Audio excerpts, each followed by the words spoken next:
Oh buddy, you thought you'd escaped this alien hellhole? Well guess what? You're back, and this time hell's frozen over. And don't even think about getting in slowly to save yourself some discomfort, because you're going to need to be on top of your game to survive these treacherous seas. This is the story of Subnautica Below Zero. Once again, 4546b is your home for this adventure, but things have been happening before you even arrived. Alterra is back on the planet, and this time in a less of a crashy kind of way, and a more of we actually want to be here this time kind of way. Alterra has returned to the planet to conduct various research projects, and one of these scientists is your sister, Sam Are-You. Sam has been working on something quite interesting, the mechanical avian amphibian, an exploration robot that she wanted to test in a real-world environment. Appealing to Alterra, they take a chance on her and give her a job in Sector 0, an area in 4546b's frozen pole, setting the game's story into motion. Your name is Robin Are-You. You aren't happy that Sam is working for Alterra. You don't trust the company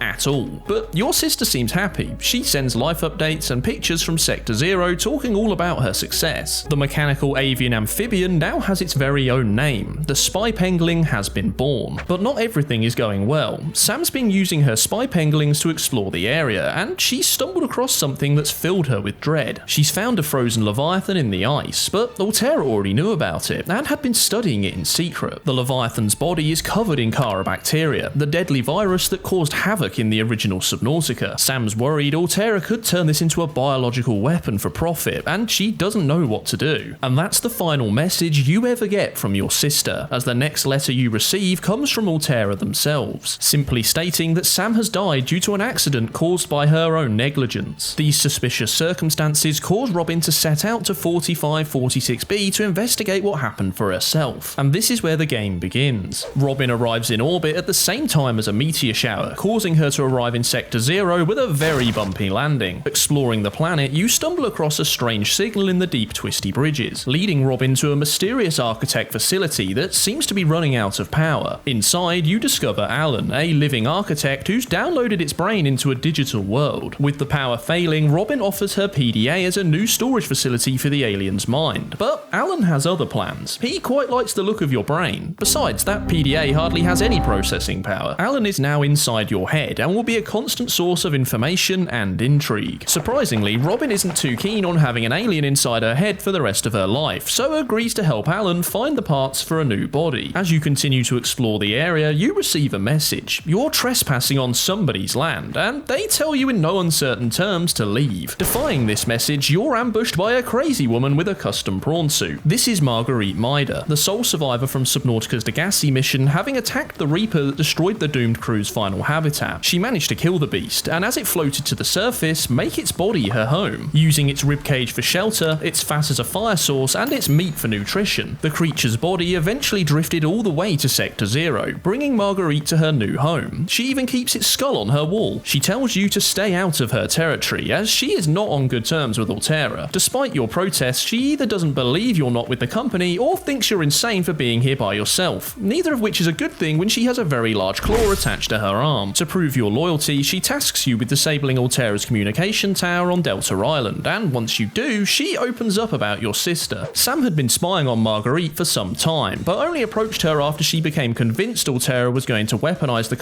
bacteria found in the frozen Leviathan. The pair decided to team up to stop Alterra from getting any further with their Kara research, with Marguerite tasked with destroying the research lab where Alterra stored samples, and Sam with stopping them collecting any more by dealing with the frozen Leviathan itself. Originally, Sam planned to use an antidote to cure the Leviathan, but Marguerite tells her to go big or go home. Sam set explosives to cause a cave-in at the excavation site, but was ultimately killed by falling debris during the explosion. Robin then finishes her sister's work, using the hidden antidote, curing the frozen Leviathan of Kara, denying Alterra any chance to use it for malicious purposes. Disaster now averted, it comes to light that Alan was the one responsible for the outbreak of Kara on 4546b in the ancient past. He was the leader of the research team assigned to find a cure for the disease, and he disobeyed orders and started to experiment on sea dragon eggs, which would ultimately lead to the angry mother destroying the disease research facility and releasing Kara into the ecosystem. Robin's final task is to get this alien out of her head, and after visiting architect caches across Sector 0 and finding blueprints for Alan's new body, heads down to the fabricator base deep in the planet's core. There, a new body for Alan is created, and his consciousness is transferred. He asks if Robin would like her memories of him removed, removed. She declines and asks what he will do next. Alan plans to return to his home world to see if there's anyone left, and despite his role in the initial outbreak, Robin offers to help him. Alan leads you to an ancient phase gate, where with some help he builds a ship for traversing the stars. Heading through the gate, the pair arrive at the Architect homeworld, where a mysterious fate awaits. And that is the story of Subnautica Below Zero. Well,